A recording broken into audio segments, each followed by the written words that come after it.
Pablo Casado, si vols guerra, guerra tindràs.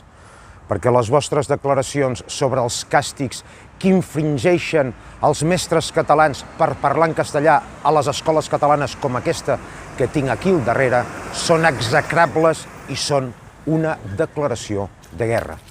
I veig que vostè, com les seves minyones arrimades i Abascal, estan disposats a utilitzar qualsevol arma o mitjà per fer desaparèixer la llengua catalana.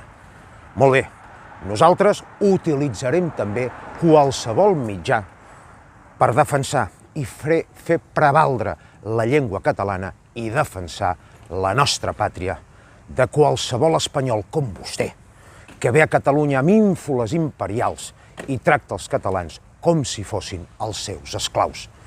Vagi amb compte, Casado. La història ens demostra que els esclaus, quan es rebel·len, l'amo sempre acaba malament.